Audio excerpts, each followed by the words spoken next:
سلام بچه ها، امیدوارم حالتون خوب باشه. بعد از یه مدت طولانی برگشتم با یه ولاگ. میخوایم امروز بریم یه جای سوپر لاکچری تو آمریکا، ولی با یه نشکش. واقعا شبیه نشکشه، ولی $400 برای این ما پول دادیم. بریم ببینیم که چی میشه.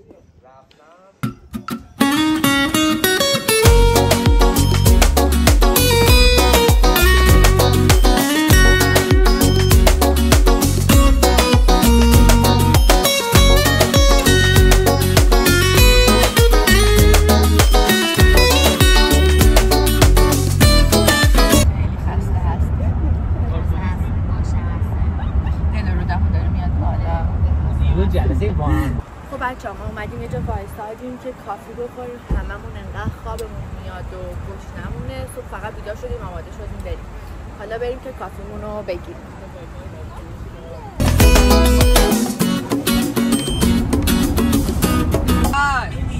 I will survive. Oh yeah.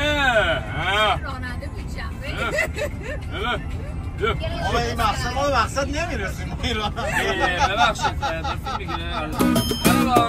بله امید فتح ایران.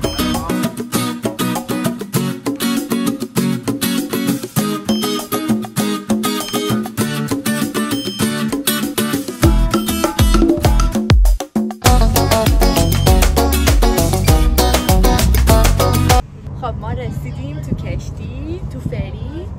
ماشین رو پارک کردیم. حالا هم میتونیم تو ماشین بشینیم، هم اینجا بیرون باشیم تا برسیم به جزیره.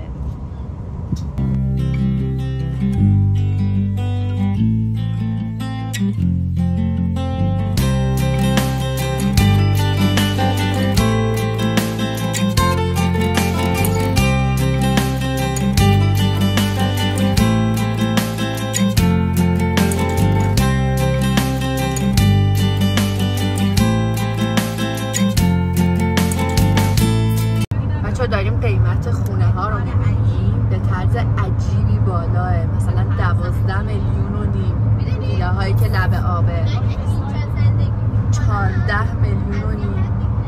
باورم نمیشه. ولی فقط پول خونه است اینجا، چون که مثلا ممکنه سیل بیاد و چه میدونم اگه زلزله بیاد مثلا سونامی بشه و اینا، کلی پول بیمه شون هم میشه که باید اجباریه و باید بیمه بکنن خونه هاشون.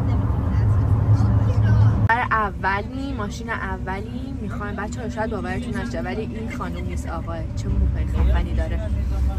ما ماشین اولی و میخوایم وارد جزیره بشیم. پشمان ریخته.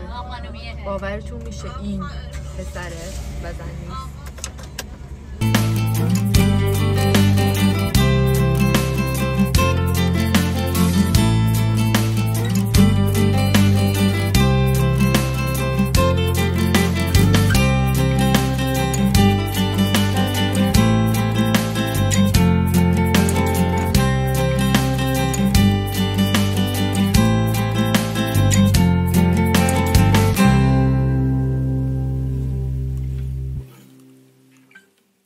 بچه توی این جزیره قبلا سرخپوستا زندگی میکردن، مثلا با آتیش به هم علاقه. و بعد بریتانیا اومدش و سرخپوستا رو قتل عام کرده.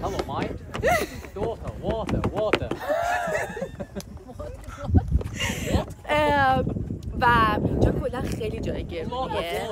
مثلا میشل اوباما و کلا اوباما اینجا خونه ویلا دارن از سال 2020 فکر میکنم، و مثلا همیشه تابستونا میان اینجا وکیشن اشغال میکنن. کلا خیلی جای گرونیه. خونه هاشو بهتون نمیدونم نشون دادم تو قسمت قبلی. حدود 15 میلیون اینا. ولی نگو شروع کردی نه؟ چش میخوری؟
انقدر گشتم شد و من انقدر پام که شکسته دیگه درد گرفت چون که تلگرافی کردیم.